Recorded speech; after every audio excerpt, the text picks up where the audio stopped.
Guys, if you are interested in e-commerce, well, if you're anything like me and my guest today, who are both obsessed, we're going to have a fun chat because we're going to be unpacking everything when it comes to fashion, e-commerce, marketing, how brands are getting ahead, and all of our favourite brands probably, and how brilliantly they're doing and how they're making me spend all my money.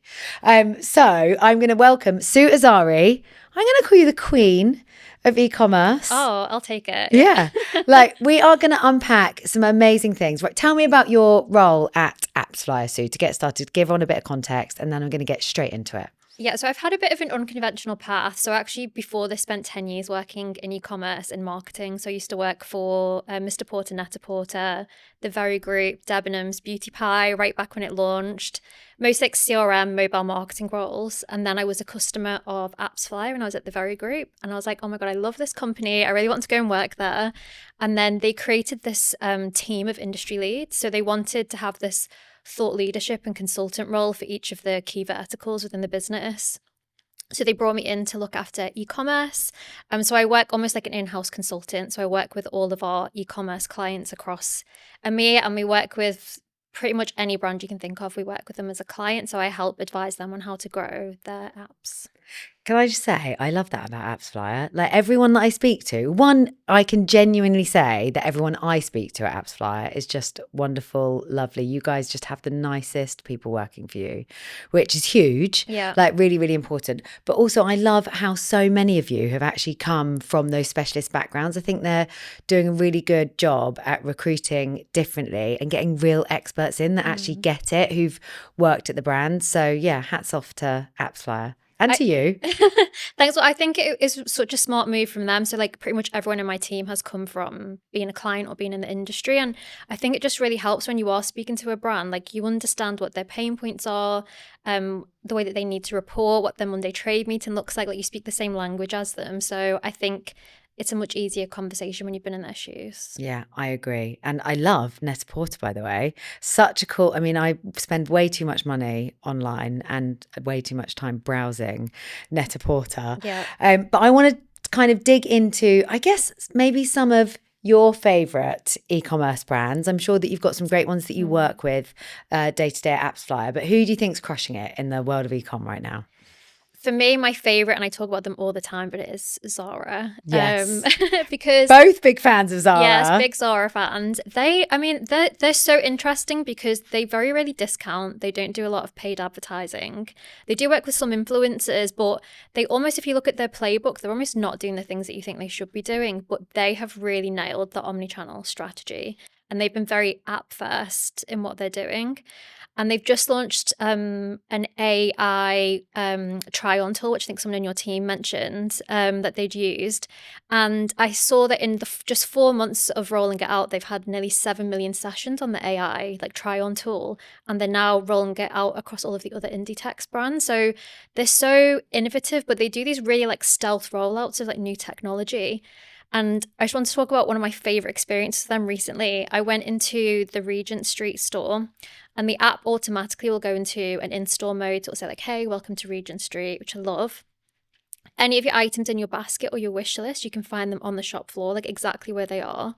And they've now got a self-service returns kiosk. So I made an online order as an online customer on the app, had it delivered to my home the next day. There were some bits I didn't like. I went into the Regent Street store the next day.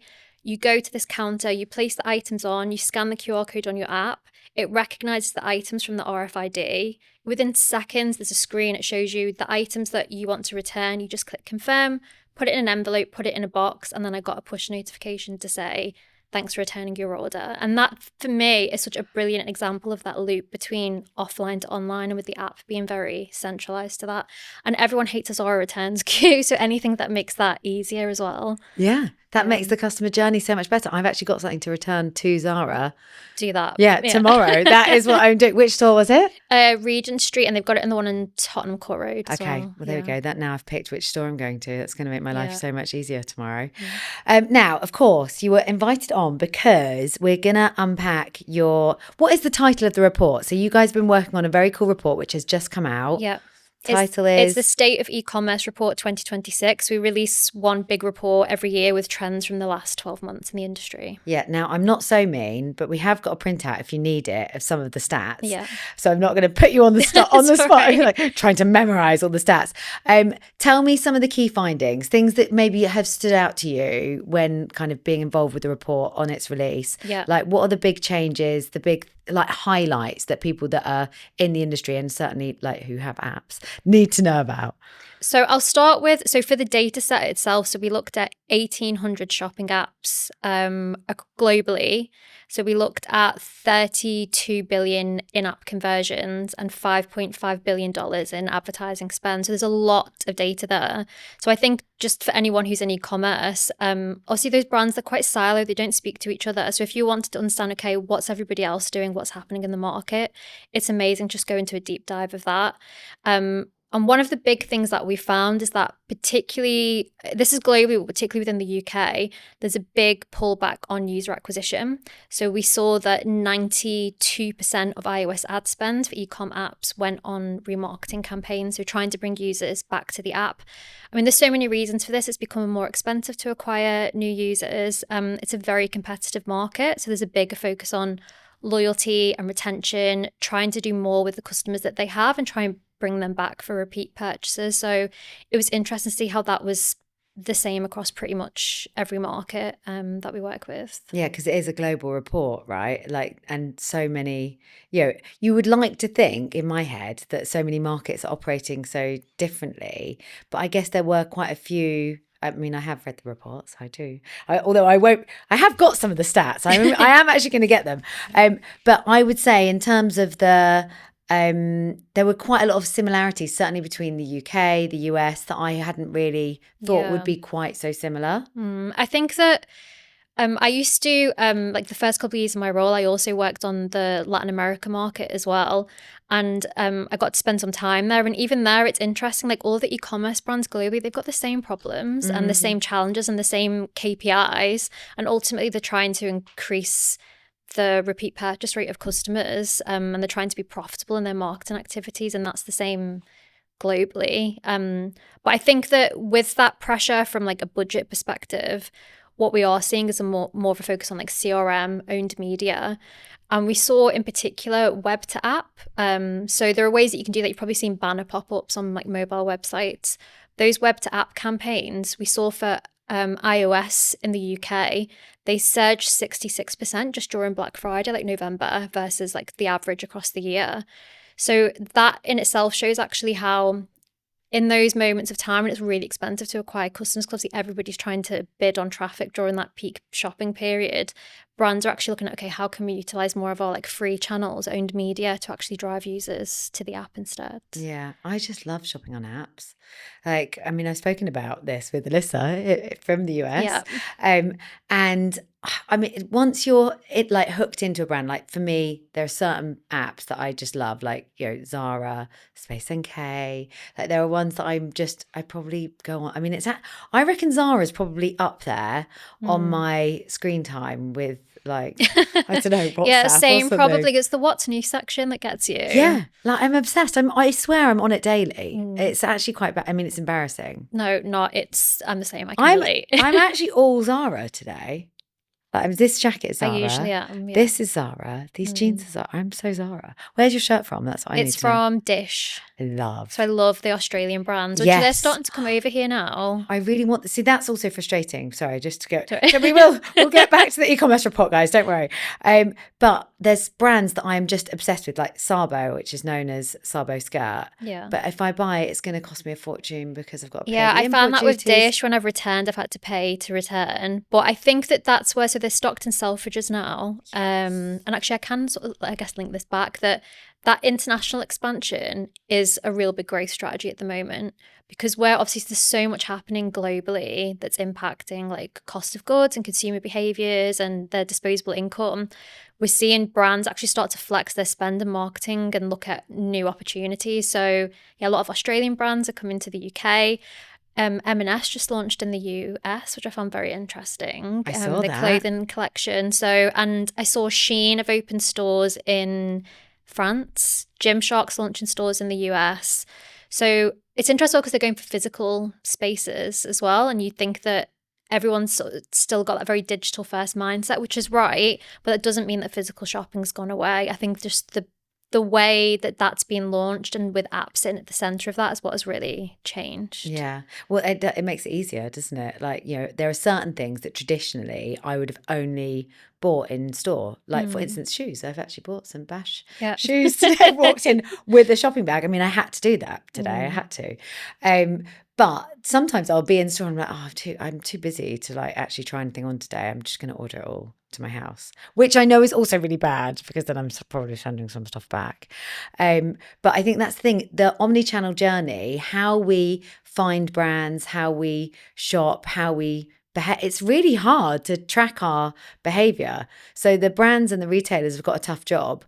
How are you helping your clients create better omnichannel journeys when I guess we're a bit, I don't know, ADHD. I mean, I'm definitely ADHD, but like our shopping journeys are so much more diverse than they've ever been. Yeah, I mean, I feel like there's new channels all the time, and you've got social commerce, so you can now shop through TikTok Shop, and actually TikTok Shop is forecast to reach I think it's $3 trillion by 2030, which will put them in the top 3 retailers globally.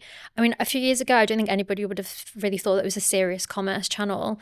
And now we've got obviously the LLMs and been using like ChatGPT and Claude for like discovery and shopping. I've seen that in the US, Gap, actually, they're the first brand to launch their product category in Google's Gemini. So there's so much happening all the time. And yet, to your point, I mean, for the customer, you'll just say you're a Gap consumer. To you, it shouldn't make any difference that, behind the scenes, there's different teams running those departments with different KPIs. Like, you just want to be able to be known and recognized as a repeat customer by them. And they need the data across all of those channels in order to stitch that together, because there's nothing more frustrating than getting, 10% off your first app order in an email when you're like, actually, I've shopped on the app like 3 or 4 times and I can't use that discount. Like, I think it can really like turn off the customer, and it helps, I think, erode their trust and loyalty. So that's why that data is important at the foundation, because then that helps underpin all of the personalized segmentation and messaging that comes on top of that. Where we come in, so we recently have pivoted to become a modern marketing cloud. So we have measurement for app. We're launching web soon, which is really exciting. We help with CTV, retail media, and offline we help via like QR codes and store out of home ads as well, to actually bring all of that data together, which is really important, because especially if you've got paid campaigns across, Google, Meta, TikTok, obviously those platforms don't speak to each other. So you don't want to be wasting spend or duplicating spend, or you want to be able to trust the data that you get back. So we can help sit as that unbiased source of truth in the middle. Love that. That's what you need, because it's really tough. Like, harder than ever for retailers to map everything. So what you guys are doing is truly incredibly helpful. One thing I want to unpack with you is the whole agentic piece. So like, I remember sitting on a talk, it was about a year ago, at a fashion, it was like a fashion, like quite a small fashion conference, and someone from OpenAI was speaking, and they were talking about, how we're all going to be using, agents, or, using ChatGPT or whatever it might be to go and find stuff. And I was thinking, there is no way I am going to be asking ChatGPT how to, like, I love shopping, but it's how we use it and how complex the asks are. So for instance, for me, I'm going to go back to my lovely new shoes from Bash. I don't want to pay full price for them because they're quite expensive shoes, like £400. That's quite a lot for a pair of boots, isn't it? Not mega, but like it's on the high end of what I'm happy spending on shoes, but I love them, so I spend it. So I want, when I'm going to whichever of my preferred LLMs, Claude or Chat, I'm asking, can I buy them anywhere apart from Bash? What's discount code? Can I so I'm searching, I know what I want to buy, but I'm trying to see, is there a way of me getting them at a better price? Or so actually the asks, the kind of natural language asks that we're putting LLMs into LLMs are quite taxing. And if you think about how agents work, I posted about this the other day, as humans, we search for, inspiration and things that we like, and basically you're searching by preferences, but you can be won over by the marketing and the pretty picture. If we do move to a place, and I truly do believe now that we will be using agents to go and do our shopping for us, and as the agents learn more about us, they're going to know, it will just go and tell me, I'll find similar shoes, it will go and do it all for me. But literally all they're doing is looking for a match.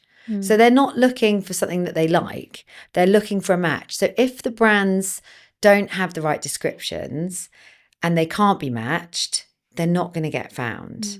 Like, how much of a thing is this for you? Like, do you think like Agentic's coming and like everything has to change? Not everything has to change, but like how retailers show up is going to change. Like, I'm asking you to look into the future here. So, like, my crystal ball. Yeah, is Agentic going to be the thing that we think it's going to be? Will we? I mean, I think I'm still going to love shopping on Zara, because that's what I'm thinking. I'm like, I enjoy shopping. I enjoy going in store. I enjoy shopping. You like to be inspired, like the discovery phase. Yeah, exactly. I mean, there are certain things that I know that I want, and I'm maybe looking then for a good price or whatever it might be. Yeah, I'm the same. I right now can't see myself using it in that way for shopping. And I also just know the brands that I like. And sometimes if I want to be inspired, that's why I go on social to like look for that inspiration, and then I'll buy what that influencer's pushing. And yeah, with the LLMs, I think it's more that problem solution, like you said. And I think that's why it's been so good for beauty, because there's lots. There was some data that was published by Business of Fashion around the types of queries. And it was like, create me a skincare routine for, and then they'll put whatever the skincare issues are. And they also surface some data around like the top brands that were recommended. But to your point, if your product descriptions, like your GEO strategy isn't in place, you're not going to appear. And so it means that as a potential customer, it might be a bit frustrating, because actually, to your point, maybe like Bash isn't appearing within those results because they haven't got that strategy in place. So I think it's a bit of a chicken and egg situation. I think if the brands aren't surfacing within it, I think it's going to be a frustrating experience for the customers. And I did see that OpenAI, they actually rolled back what they were doing from like in terms of being able to transact through like ChatGPT. I think for the brands it's a difficult one as well, because say you're a first time customer, normally you go on the website, like you browse, you'd add to basket, you might log in, create an account, and if you do make a purchase, often you'll be asked if you want to opt in for emails or like download the app. If you're not able to like give all of that messaging, what will happen is that you'll transact within the LLM platform and you'll get a transactional email, but the brands won't have that marketing opt-in touch point as well.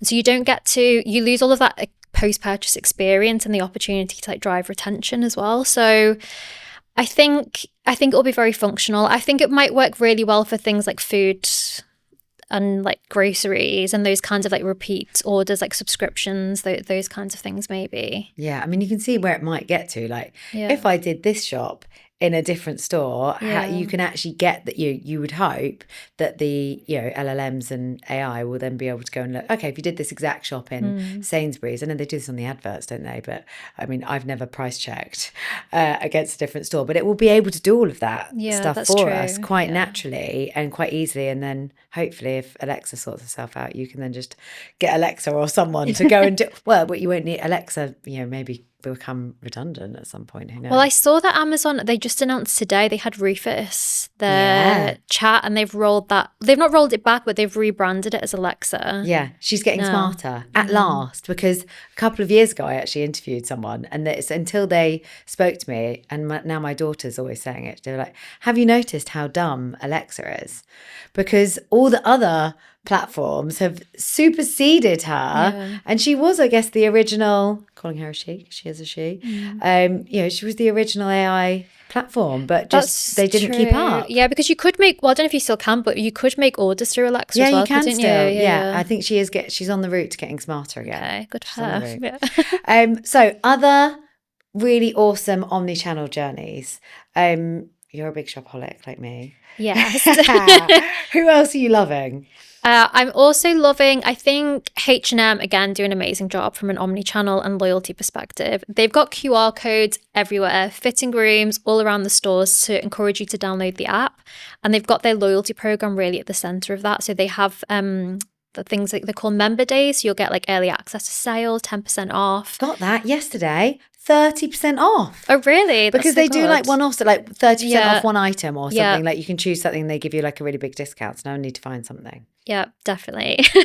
I think they just had the Stella McCartney collection as well, I know. haven't they? It's all sold out, I think. Oh, literally Yeah. straight away. Like all the really nice stuff, like literally went. I was like, oh, I'm so annoyed. Like within Yeah. seconds, they did that with Perfect Moment as well.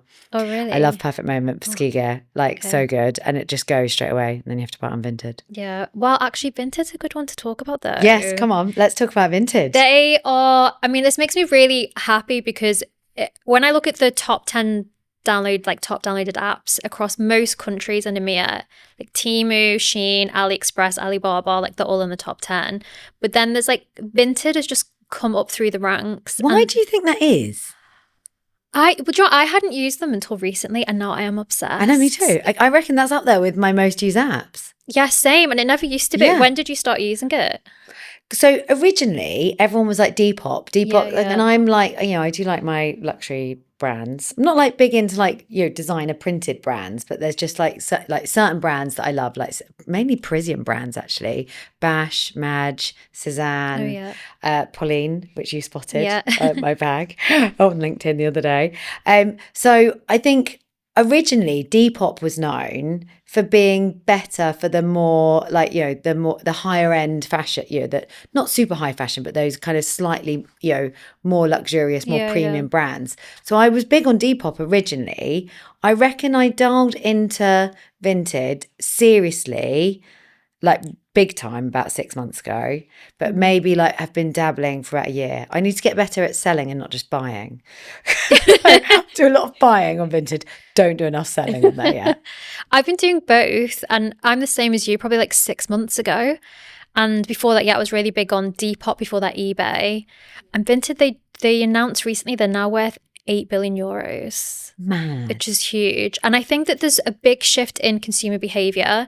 I think it's a mindset thing. I think a few years ago, buying secondhand items was just not really as commonly done. Like, obviously you'd have a clear out and you'd sell stuff, but I was never a buyer before. Whereas now I think on Vinted, I think a lot of it is because the community's there. So same like all the brands that I like Faithful, Dish, like Reformation, like there's other people who have got the same taste as me who are also, and that obviously fuels the platform. Without them selling the brands, obviously there's nothing there for me as a user to be interested in. So I think they've done a really good job at getting the buyers and the sellers in and actually like closing that loop between the two of them. And I think also sustainability is something that people care about more. And people want to be able to buy the brands they like but not pay as much for them. So I think that's also another reason. It is really smart, isn't it? But I feel like it needs to get smarter. As a self-confessed shopaholic, like the Vinted, like you say, you can access brands like, for instance, Sabo, love their dresses. Yeah. So I know if I go onto Vinted, I might, if I'm lucky, be able to find something. It's going to be much cheaper, easier for me to buy on Vinted than it is from getting it imported from Australia.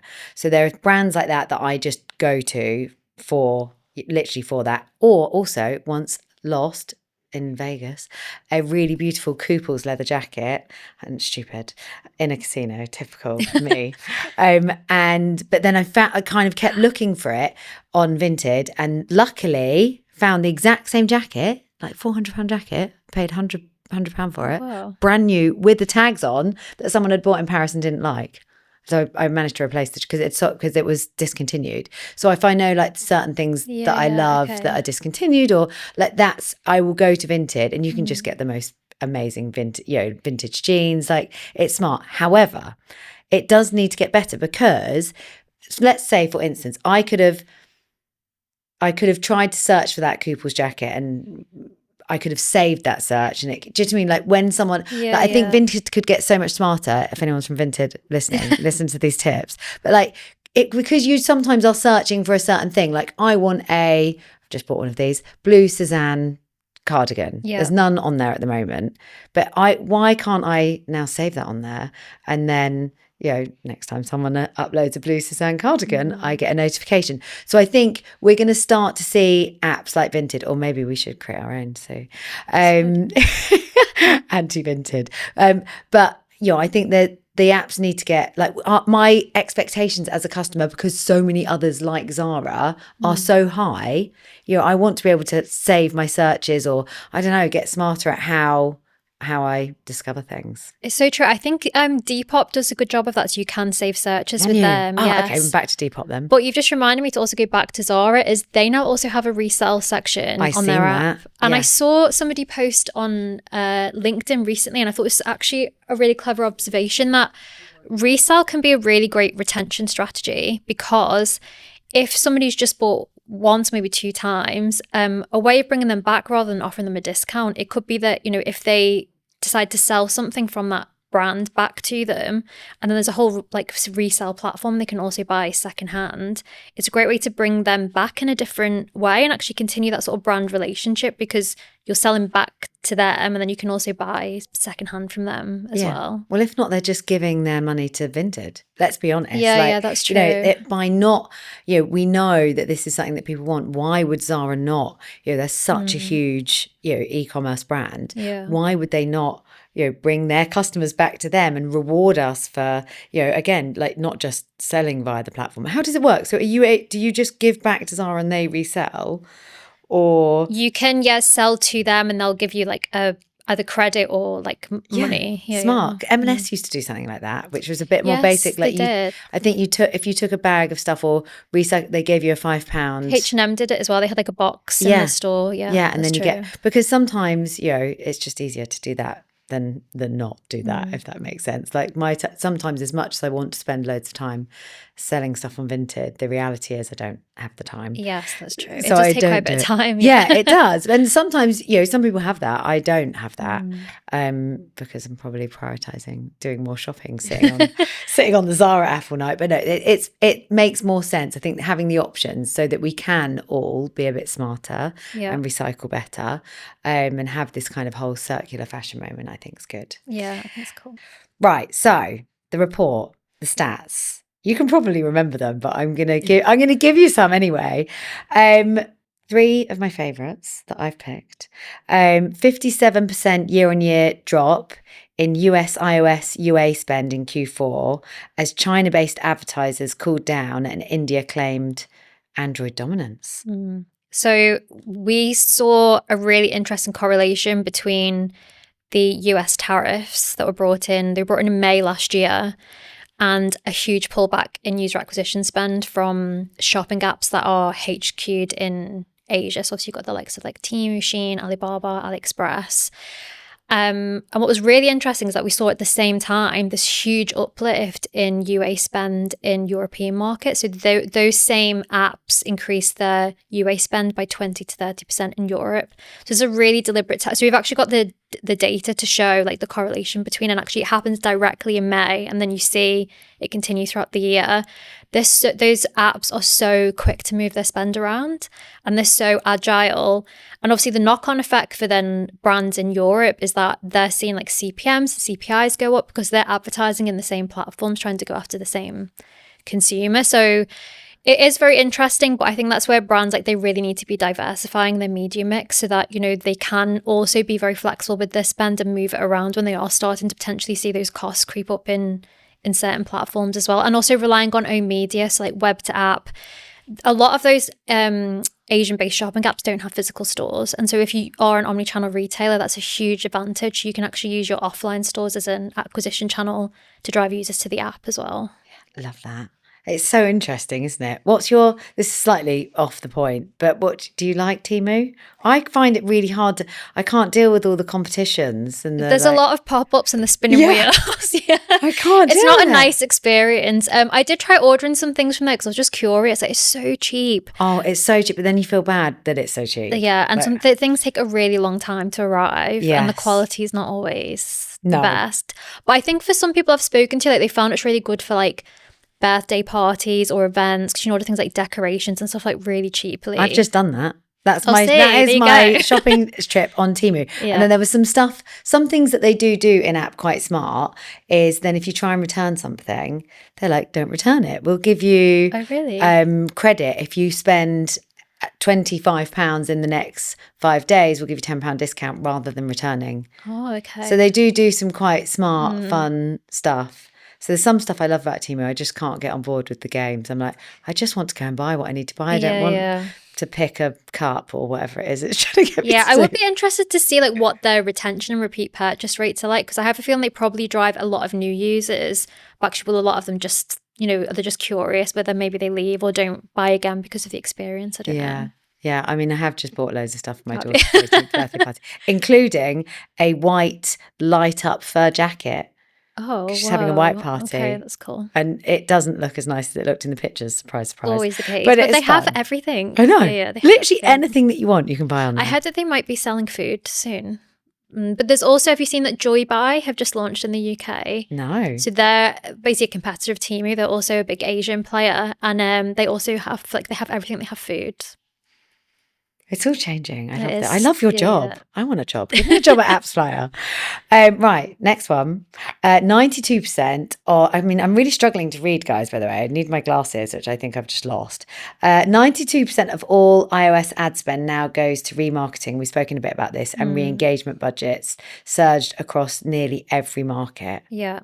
It's crazy. It ties back to the first point, because it is becoming really expensive to acquire new users. And again, there's just a bigger focus on like repeat purchase rates. And, there's that sort of industry expression around like it's always cheaper to get an existing customer to buy again than to acquire a new one. So they're looking at actually, again, how can we do the most with our existing audience pool, and how can they make, if you're in a marketing team for a brand, okay, where can I see the most efficient like ROAS? And typically that's from remarketing campaigns. So I'm going to ask a mean, tough question. It's okay. And there probably is no one simple answer. I'll try and refine it slightly. If you were a fashion brand and you did want to acquire a new customer, what would be your go-to right now?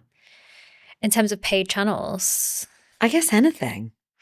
If you were advising someone like a fashion brand that's like, I don't know, they're struggling to acquire new customers without, going to the other option. Yeah. If they still were really, really keen on pushing, we must acquire new customers, what would you be advising them to do? I'd say it depends on the brand and their demographic, because I think that would dictate which platforms are best. So if you're a beauty brand, TikTok is the place to be, because I think the majority of the sales that come through TikTok Shop are actually beauty brands.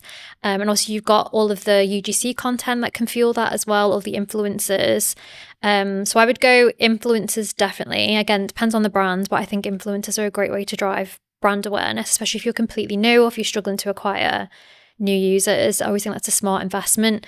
And then most of the brands that we work with, they tend to invest in what we call SRN, so self-reporting networks. So you've got obviously the likes of Meta, Google, Apple Search Ads, TikTok, Snap. And increasingly, actually, we're seeing a bit of investment in like Reddit and Pinterest as well.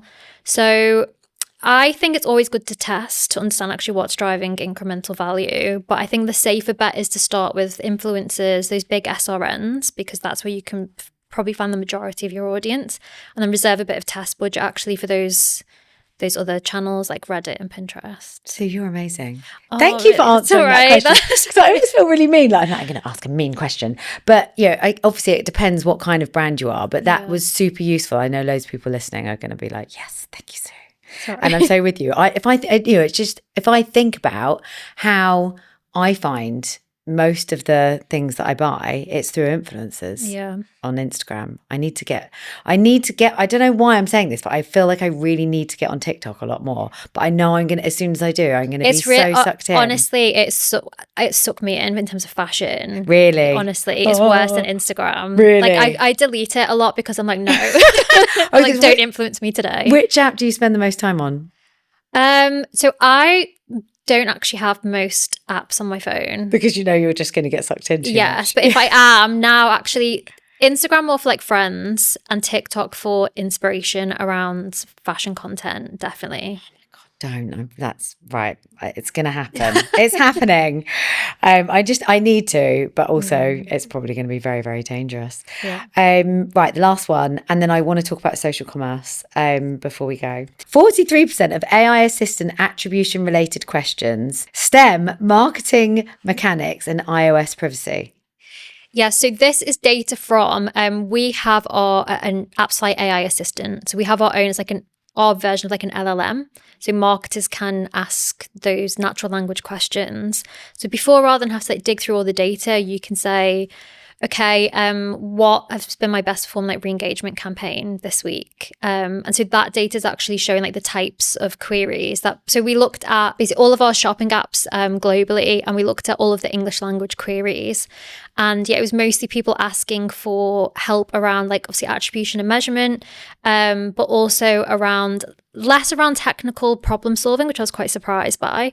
Most of the queries were around retargeting specifically, which again links back to the stat that we've seen around the number of retargeting campaigns that are being run.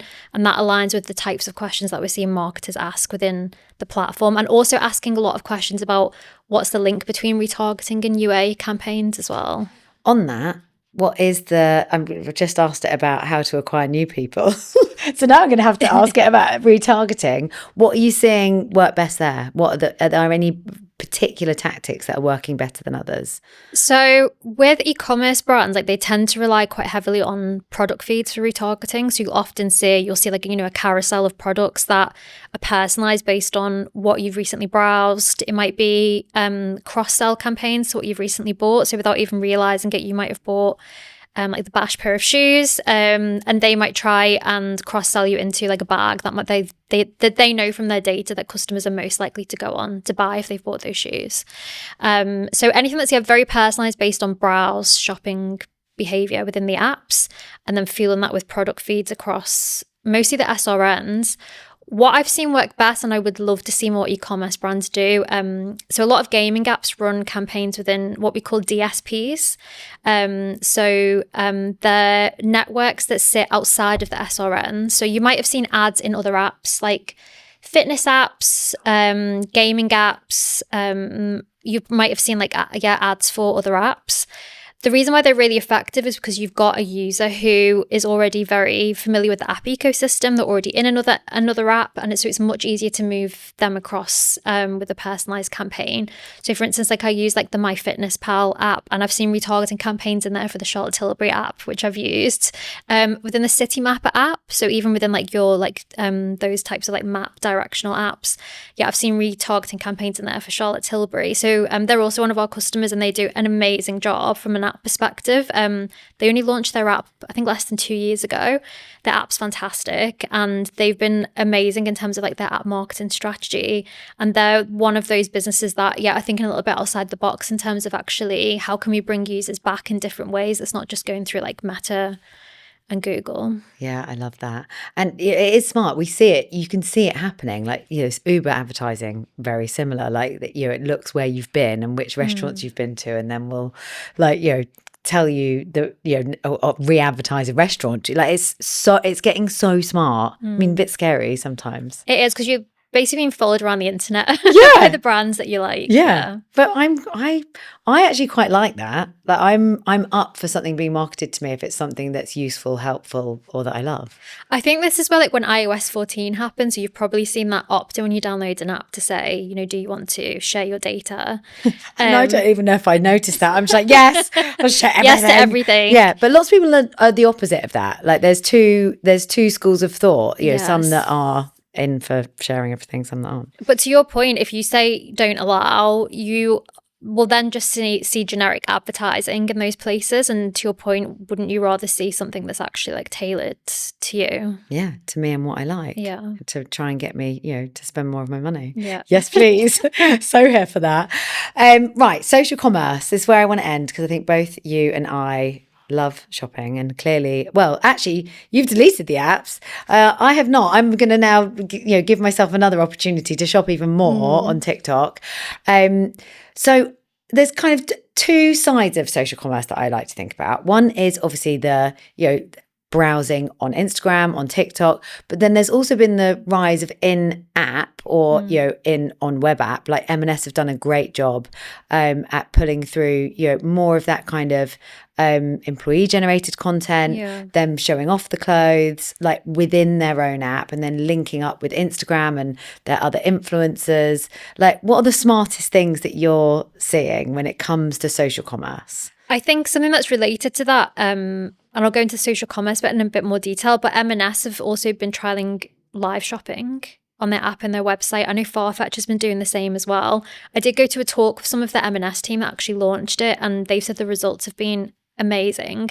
Although the audience volumes haven't been high in terms of those that watch it, for those who do, they've seen a much higher like retention rate in LTV.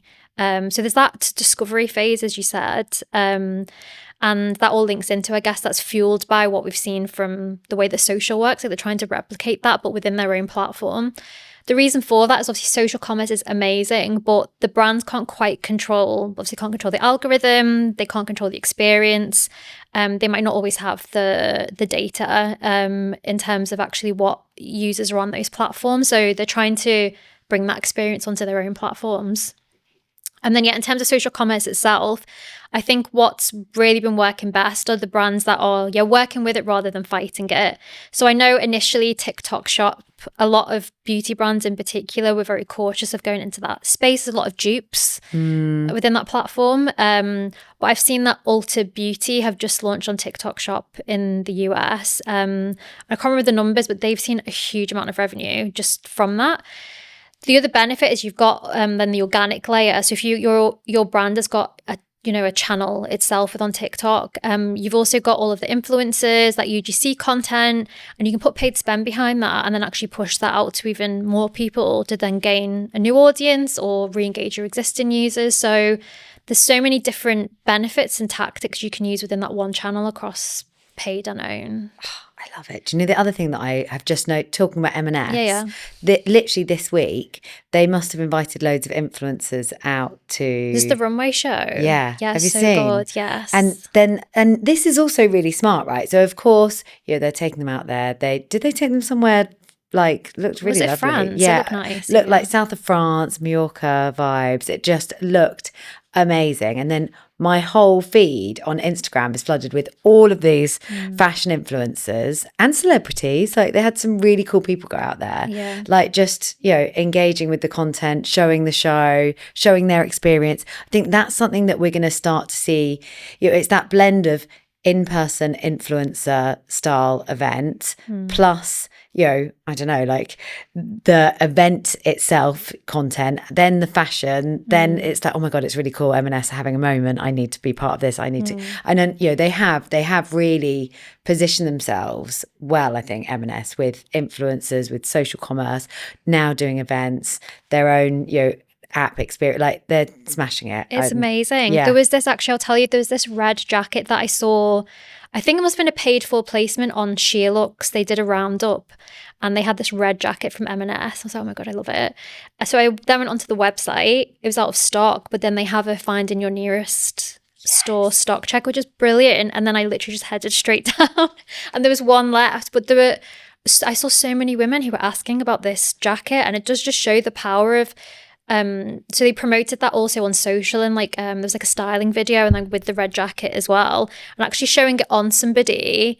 Again, if that was just on a rack in M&S, I might never have really thought to buy it, but actually seeing it on someone styled in a way that I liked, seeing that pushed on social, and then I was then directed to their website and it wasn't on there, but then I was able actually to sign up for a back in stock reminder, which I think is great for a retention perspective. I love that. Yes, great. I do it all the time because I used to think, it's not going to come back, but the amount of times, it often does. I've been able to actually buy something because it's come back. Yeah, and then actually they converted me into them becoming like an in-store shopper as well. So I think, what they're doing is, very clever. And I've seen that a lot of their buying team for their products, they're now bringing across from like brands like ASOS. So they're really trying to diversify what they're doing. Yeah. Oh, I love it. You have got the coolest job, Sue. So have you. Yeah. Well, I mean, I get to interview you, so that's pretty cool. But I mean, honestly, I am obsessed with everything that you're doing. The report itself, amazing. So many interesting insights. So yeah. Oh, thanks. Yeah, it's cool. It's definitely different from being brand side, because then you're just in that one bubble, whereas now I'm exposed to like so much what the industry's doing, which is amazing. True expert across everything. So one lasting little piece before, guys, by the way, if you're interested in the report, we're going to pop all the links in the show notes so you can go and give it a good read. Of course, also connect with Sue. She posts some really great content. I'll pop a link to your LinkedIn also in the show notes. But one little bit of advice. I mean, look, we've discussed so much. Someone working in e-commerce, biggest watch out, this is a mean question again, I'm sorry, but like, because it could be so broad, but like one thing that people should be focused on if they're working in e-com right now? I think one thing that we didn't touch upon was about creative. Ooh, and I think for brands, that is, if you're really limited with spend at the moment, it is one of the biggest levers that you've got. And I appreciate for a lot of brands, there can sometimes be bottlenecks internally with the creative process, but I think AI is really starting to change what that looks like for a lot of brands. And I think that when you are launching on new channels, if you are trying TikTok for the first time, a big mistake I've seen is trying to take the creative that you've used on Instagram and just trying to upload that to TikTok. You need to have format first creatives, and brands that I've seen do really well on those channels, like they're constantly testing, constant creative refreshes. Like some brands have got new creatives uploading every single day because they need to just feed that algorithm and like learn as quickly as possible, and you never know what's gonna hit. So it's having that constant refresh of creatives is like really important. So I'd say creative refreshes. Again, I see a lot of brands, they'll just have, download the app, banners live like the whole year, but think about like those seasonal moments as well. And my last bit of advice around Black Friday is that you will see a huge increase in abandoned baskets because obviously people add to basket and then compare prices. So I'd say that's a really good time to review all of your automated flows, like again, like push notifications as well. Anything that's automated, review it, because you're going to see a huge spike in the people that receive those types of comms. Yeah, it's so smart as well, isn't it, now? Because you just get a text message and then you're like, oh yeah, I forgot to buy that. I'm going to go buy it now. So thank you so much. I honestly feel like you could have your own podcast. I'm going to chat to you about this offline. You have been amazing. Oh, thank you. I've loved recording with you. I could have gone on for hours and probably nearly at time. But yeah, a big thank you. And yeah, thanks for sharing all your insights. No worries. Thank you so much.